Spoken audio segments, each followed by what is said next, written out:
Hello, everyone, and thank you for taking time out of your busy schedule to learn about our newest program at Smith School of Business and how we can use analytics in a global business context. My name is Dean McKeown, and I'm the Associate Director of the Global Master of Management Analytics program here at Smith School of Business. Just a quick reminder, if you have any questions, you can use the chat box on your screen, and I'll answer them at the end of the webinar. So I'm just going to start off with a quick sort of overview, right? There's really two reasons why I'm talking about sort of the global aspects today. Now, there isn't a single organization that isn't considering entering a global or world market. Successful companies seeking growth need to go beyond their traditional borders and appeal to customers in other countries and geographic regions. Now, let's consider Germany for a moment. Germany is the birthplace of Industry 4.0.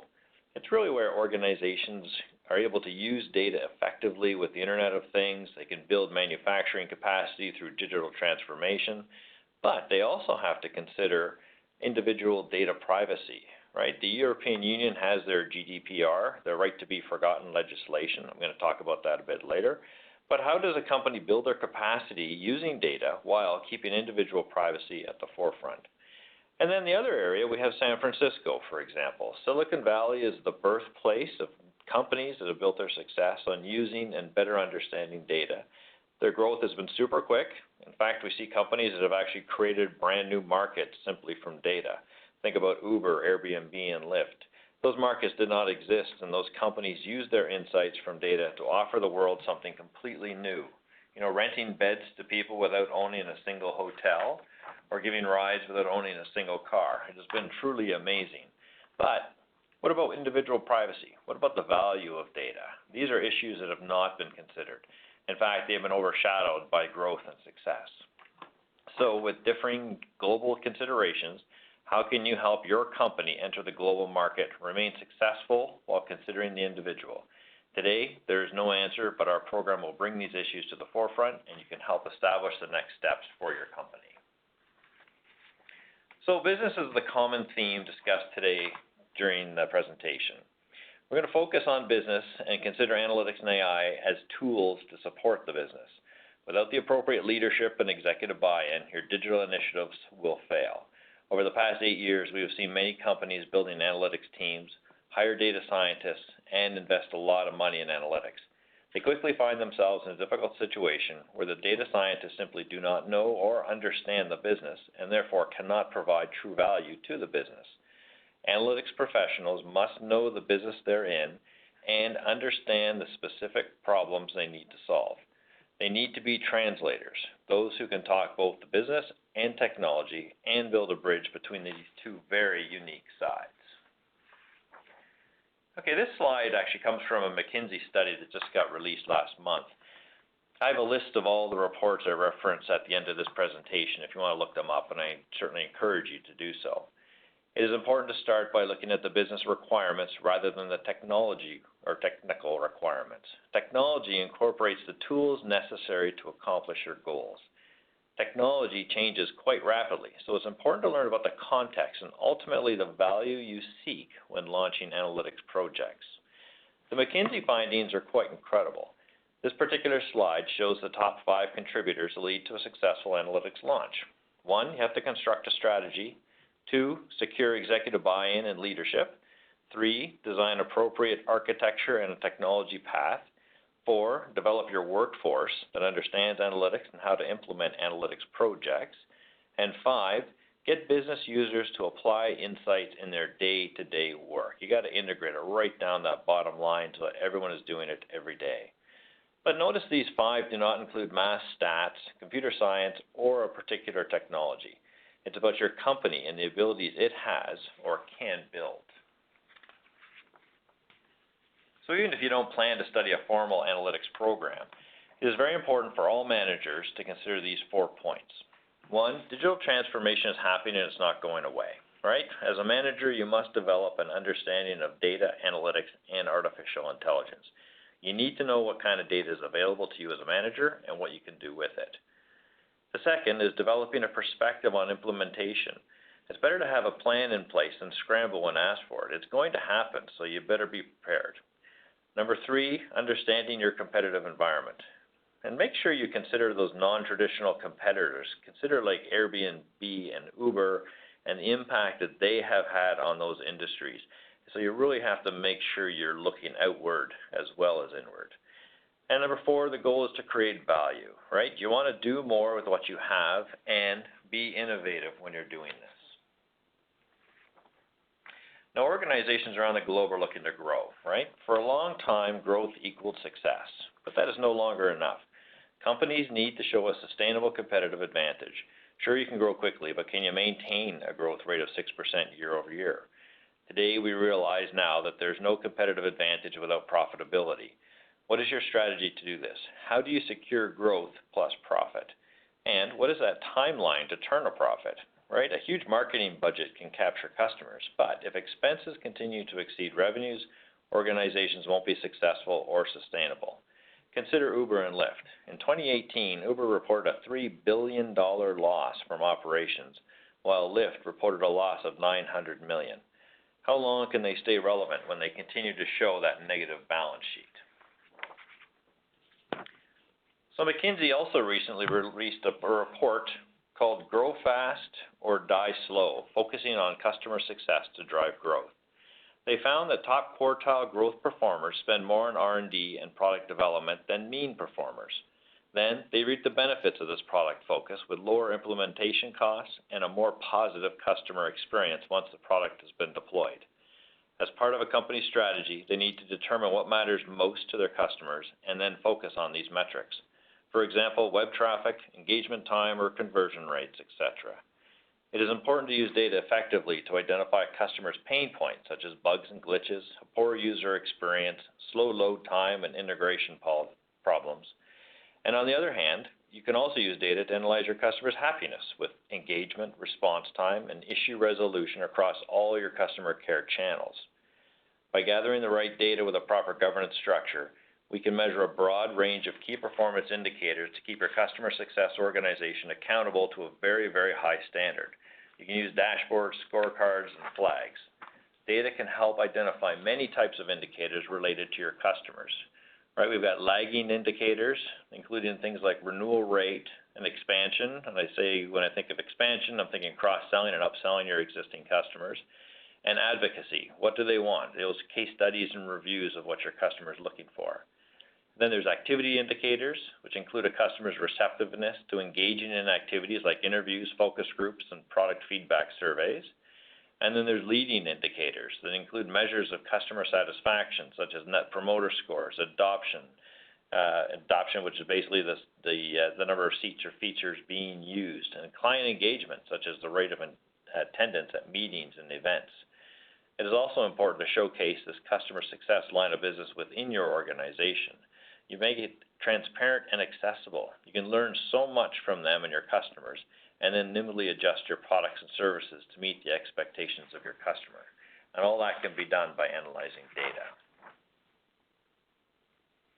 So now we know what a company needs to do. Let's shift our focus to some external factors, such as GDPR. So the General Data Protection Regulation is legislation within the European Union and companies doing business in Europe, and everyone must abide to it. It covers a lot, but here are 5 major considerations. The first is a mandatory data breach notification. So if you think about that for a second, what that implies is that you really have to have a good understanding and a strong management focus of your data sources, so you understand exactly what data you have and who potentially can be impacted if there's some kind of a breach, and who to contact in that case. The second one is the right to be forgotten, which is what it's usually referred to as the right to be forgotten legislation, but allows an individual to ask and expect a company to delete all the data it holds pertaining to that individual. So again, your indexing, your meta tags, all that sort of information really has to be absolutely perfect to be able to know what data your company holds on a particular individual to be able to delete it. And then number 3 is the privacy impact assessments. EU regulators have a list of operations that are subject to the rule, and this really includes most marketing activities based on advanced profiling and analytics. So again, a lot of forefront work has to be done here to manage that. And then number 4, the privacy by design and default. Regulators expect that the most privacy-friendly settings or postures, such as those that collect, retain, and share personal information, will be built into new products, devices, and business processes from the very beginning of their implementation, not just in the middle. And then number 5 is mandatory data protection officers. There's not too many people out there that can fulfill this role effectively. It used to be attorneys and lawyers, but they really need today to have a much broader knowledge of technology and the use of data, as well as your business. This really forces companies to enhance and build their data governance strategies, maintaining very accurate data inventories and perhaps rebuild or re-architect their entire IT systems. This is a huge cost, but it's also a great opportunity. Essentially, this provides a roadmap, right, where you can gain your customers' trust, and it could be a real differentiator in a competitive environment. The GDPR lays out a pretty good plan on how to use data when operationalizing your organization. In the worst case, you need to rebuild or re-architect your data systems. This could be very costly and time-consuming, and in the best cases, companies entering the European market have an advantage starting from scratch and following the General Data Protection Regulation, which in essence provides a roadmap to what you need to do. Okay, so GDPR is not just legal or compliance, right? It really gets the business users and the marketing teams to really think about this up front so that everyone is on the same page. You really have to think about bringing everyone together into a real cross-functional team, and the marketing team has to be a part of that, right? As that cross-functional team, you have to look for solutions that fit the company's overall business and its needs, and also you have to think about what your customer is looking for and to meet those customers' needs. We also have to be proactive and engage in dialogue to understand the impact on the real world. Don't just sit around and hope for the best. Grab the first seat at the table. Be proactive. Think innovation, right? Try something different here as well. You can use this legislation as a roadmap and differentiate your organization by emphasizing your compliance and the special features around privacy.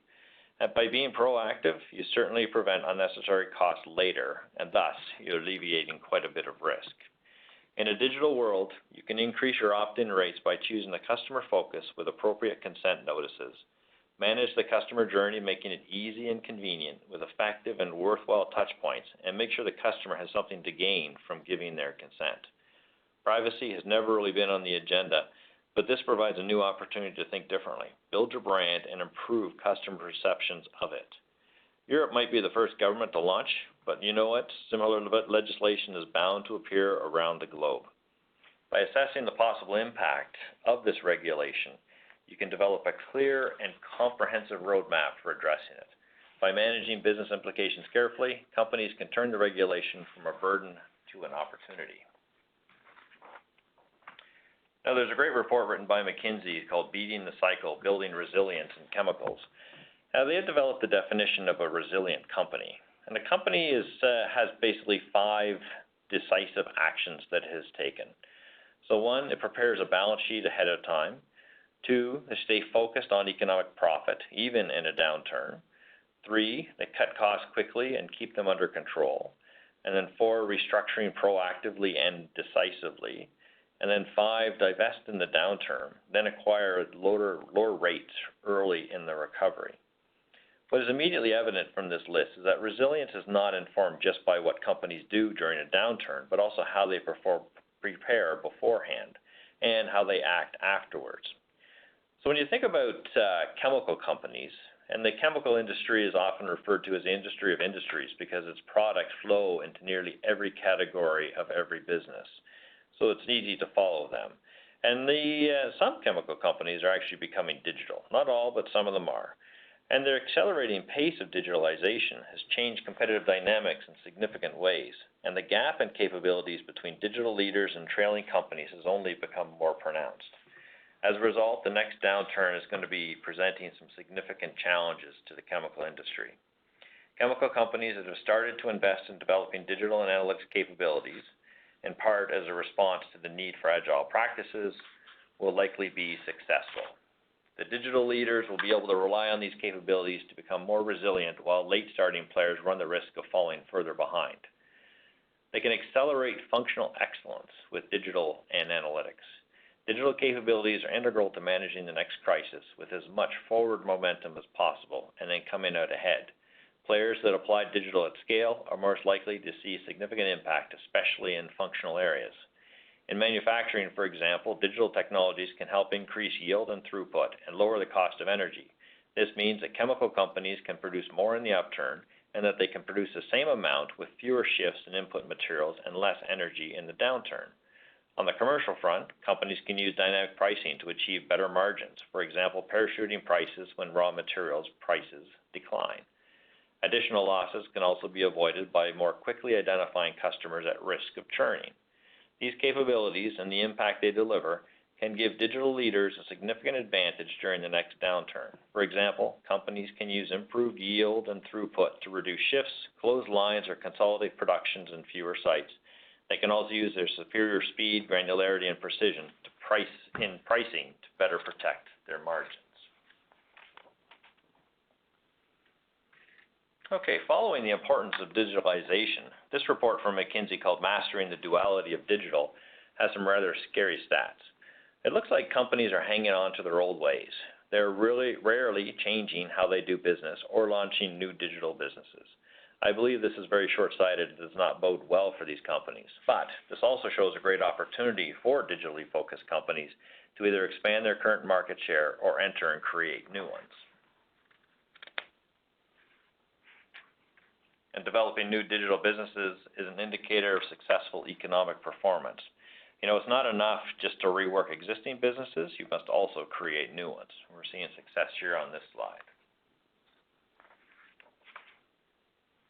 And if you can't build new businesses yourself, companies have been very successful acquiring technology and the right people from other companies and sources, integrating them into their original operations and coming out showing success. And don't forget about the fourth level of analytics, cognitive analytics, which is now commonly referred to as artificial intelligence. I tend to think the definition of what is artificial intelligence will continue to shift. It has certainly become the buzzword of business today. Among respondents at companies that have embedded or piloted AI in one or more functions or business units, 78% say that it has created significant or moderate value. In order to see true business value, companies must integrate AI into the actual processes of their day-to-day business.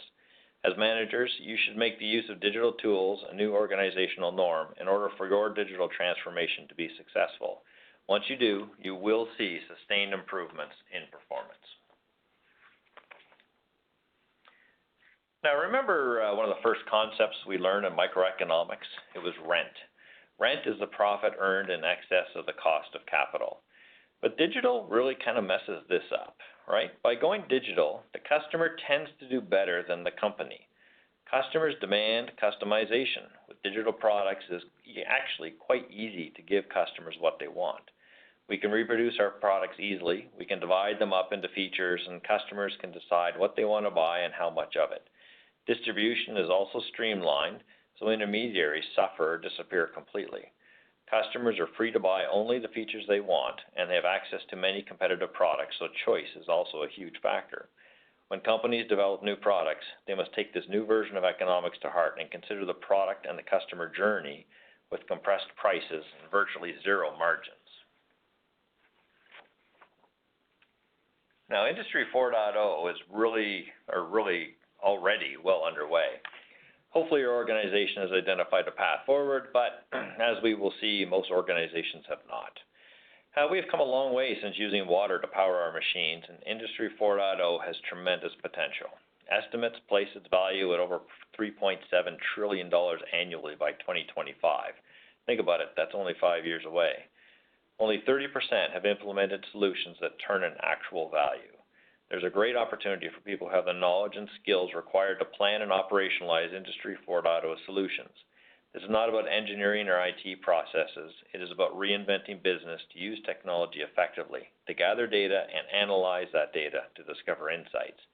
The modern manager can then use these insights to make effective business decisions. For too long, individual lines of business have been allowed to capture their own data and have not made it available to the rest of the organization. It is time to bring all the data together, build strong governance policies, and then provide access across the organization. Let marketing analyze the supply chain data for a change, something that doesn't often happen. Now, to sum up the advantages of Industry 4.0, there are three key principles to follow. Think value backward, not technology forward.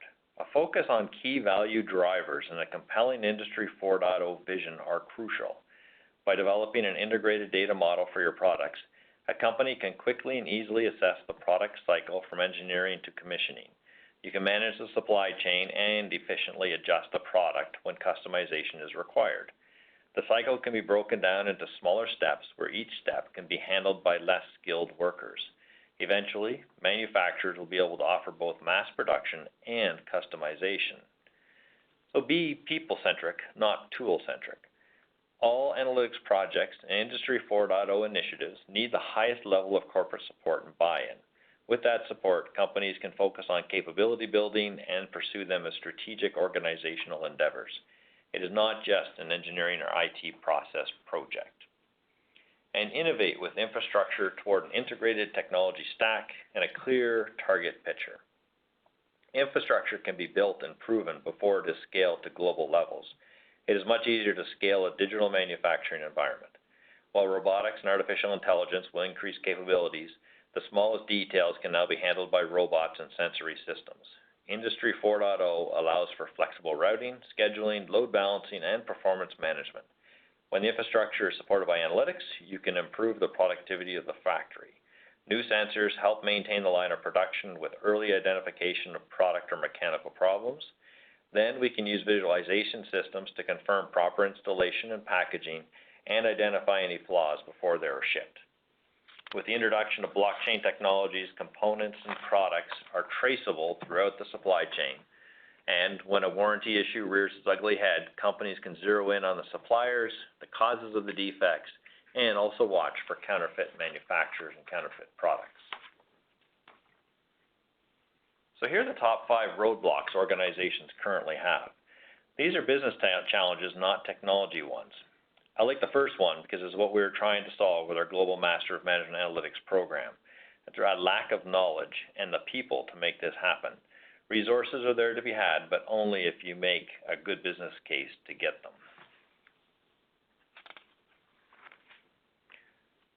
And the Global Master of Management Analytics program, we'll call it GMMA, covers the very best in business and analytics curriculum. Each course has been purposely crafted to meet the needs of managers who wish to remain ahead of the digital curve and provide maximum value to your organization. The Global Master of Management Analytics program provides a flexible delivery schedule, maintaining a close network of students and faculty that are synchronously engaged on a regular basis. No business is free from the pressures of today's global economy. Success is based on knowledge, and staying ahead of your competitors is essential. And here are the fees associated with the program. This fee is an all-inclusive one, which includes the tuition costs, books, learning materials, and all the costs associated with the residential sessions, such as meals and accommodations and company trips. You, as a student, are responsible for attaining the necessary visas for international travel, flight and transfer costs to residential session destinations. All you have to do is you have to get to the location, you check into the hotel with us, and we'll take care of everything at that point forward. I encourage you to start a preliminary assessment and talk to an application advisor as soon as possible. And we can also mention about possible financing options at that same time. For international students, we have partnered with Empower Financing. And for domestic students, most Canadian banks offer student lines of credit, and we can recommend a bank manager if necessary. Here's a closer look at the courses we're offering in the program. I'm going to pause here for a second so you can take a look and see what we're trying to do here. You can see from this list that we want students to understand the entire organization. You know, what kinds of problems a company faces, what kind of data is available across the enterprise, and how to use analytics to support your company's success.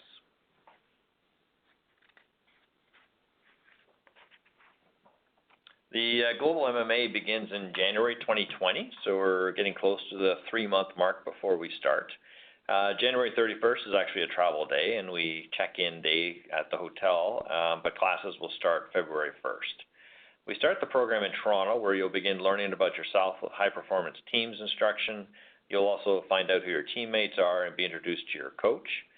Then you'll take 2 full credit courses, Intro to Management with Gary Bissonette and Analytical Decision Making with Dr. Yuri Levin. After this, you have 2 months to complete the first 2 blended learning courses. Get ready for some math and stats there because it's going to be happening. And this process is repeated with residential sessions followed by blended learning courses. We expect students will begin planning and working on their capstone projects around September with a completion date of February 2021. Now here's a list of the papers that I reviewed to make this presentation today, so that you'll be able to get access to this. If you want us to send you a link to this, I'm happy to do that. And on the next slide is my contact information. So once again, I encourage you to use the link on this slide to start your assessment. Once we connect you with an application advisor, they will work with you to build a very strong application. We're slightly more than 3 months from the start of the program, so it's important you start the process very, very soon.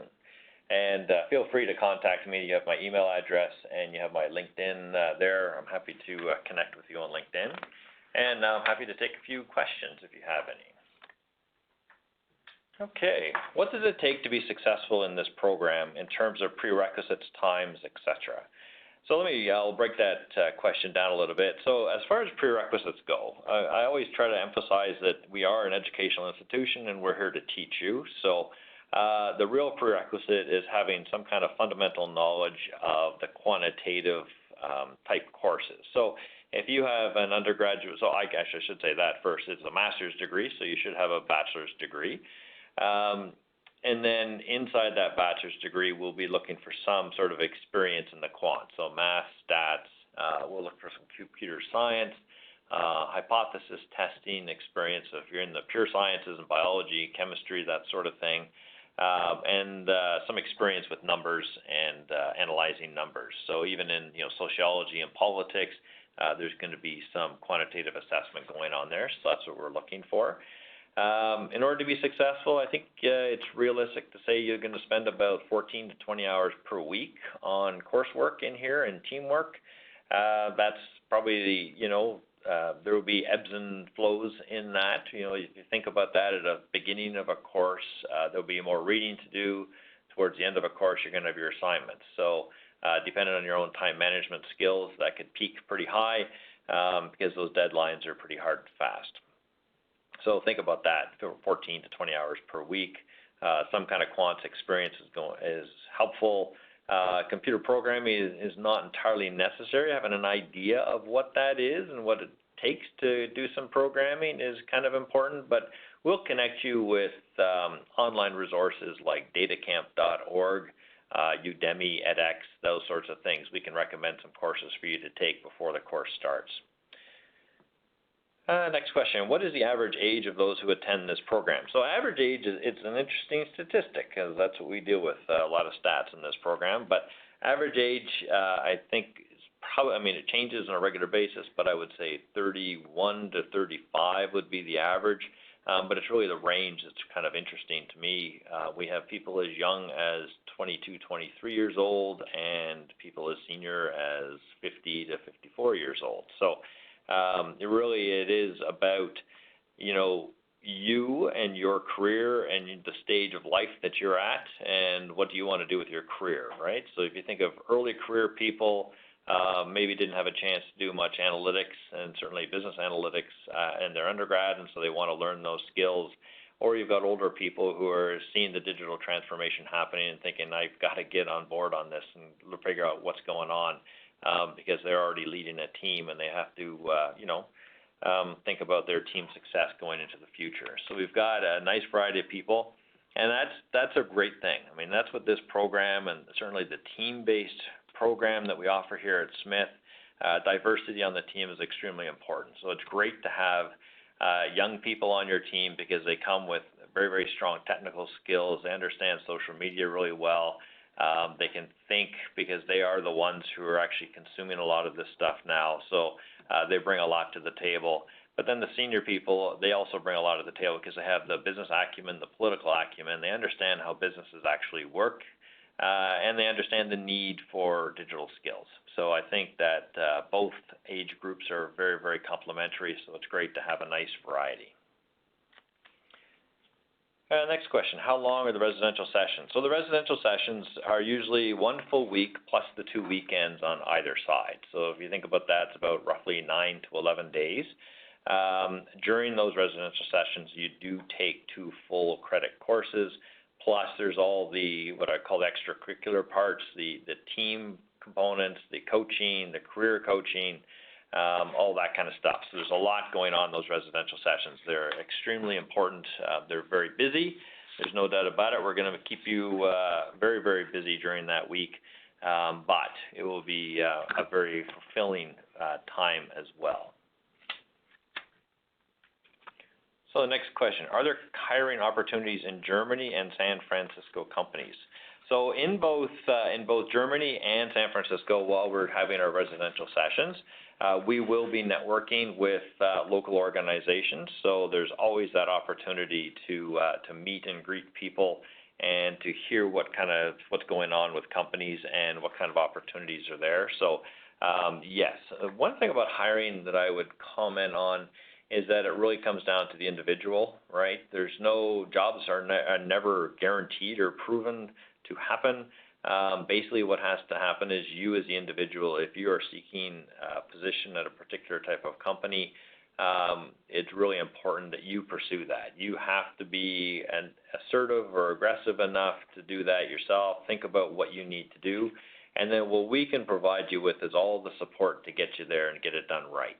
Right? We have our Career Advancement Center. They can help you out with things as basic, I guess, as a cover letter and a resume, but also interview skills, LinkedIn profiles, all those sorts of things. We can provide you with those kind of tools and support there and some coaching to get you where you want to go and to say the things you want to say. But ultimately, it comes down to you getting out there and working on it. Okay, what would be an example of a capstone project? So interesting. So capstone projects, I'll go back a second and talk about that. So there's 3 sort of general types of capstone projects. So the first one would be you are a student in the program and you are entrepreneurial and innovative. You've got your own idea and you want to put forward that and make that your capstone project, and that's perfectly fine. We have a lot of very strong history of innovation and entrepreneurship here at Smith, and we have a lot of resources to help you out with that, including an entire program called the Masters of Management and Innovation and Entrepreneurship. And those students, we can connect you with that and a venture network and everything else. So if you have your own idea and you are entrepreneurial, that's a great capstone project, and we'll support you in that one. The next capstone project is one you're working for a company right now, and your company has a project that they want you to work on. That is also, one of the selling features for gaining company support, like financial support, to take this program, is that you then in turn work on a analytics project specifically for your company, and so that's perfectly fine as well. So the only kicker there is generally, when we're accessing company data, we may have to do some non-disclosure agreements and intellectual property agreements and that kind of stuff, but we have, again, the support to get all that done for you, so that's not a problem. And then the third type of capstone project is we actually have a lot of companies with a lot of project ideas right now, and we'll match you up with that. So we'll look at your interests and your needs and the company's interests and needs. We'll match you up. There is sort of an interviewing process there. The company has to agree to take you on to look at their data, but they would be able to provide you with a capstone, and then you work very closely with that company from 4 to 6 months on that capstone.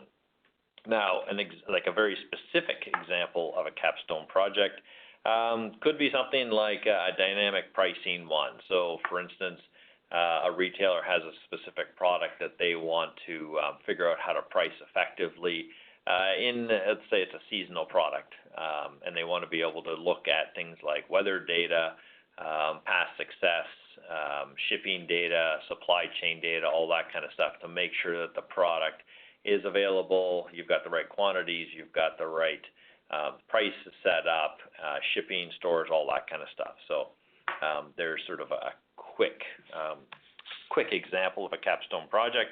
Other things can be very, very specific, but there's a lot of different ones out there. I've been working with another startup company on a product for the hospitality services, about, I can't really talk about it too much, I guess, but about water usage and that sort of thing, and thinking about climate change and having a positive effect on climate and using water. So, there's those kinds of things that have a social spin to it as well. Okay, next question. Are there topics that cover optimization and operations research? So definitely, yeah. So a lot of analytics that we have, and certainly a lot of the faculty that teach on the program, come from the operations research side of things. Certainly not all of them, but there's a significant part. Dr. Yuri Levin, who teaches analytical decision making, he's an operations prof. Mikhail Nediak is operations, and Anton Ovechkov. They're all operations people, and so they'll cover things like optimization in the courses that they teach, and operations research as well. We have had, when you get into that sort of detail of optimization and operations research, we have had some Masters of Management Analytics students go on to do their PhD as well, with a couple of extra additional courses and some research knowledge and that sort of thing too. So that is always a possibility if you're really into optimization and operations research. Okay, and that's all the questions I have for today. So again, thank you very much for joining me. I hope you got a chance to learn something. And again, I encourage you to both connect with me and to hit that link and start your preliminary assessment. As I said, the program starts in around 3 months, so it's time to get those applications in and join the program, because we do only offer it once per year. So we would be waiting until January 2021 if you don't get your application in for this one. Okay, thanks again, everybody, and have a great day.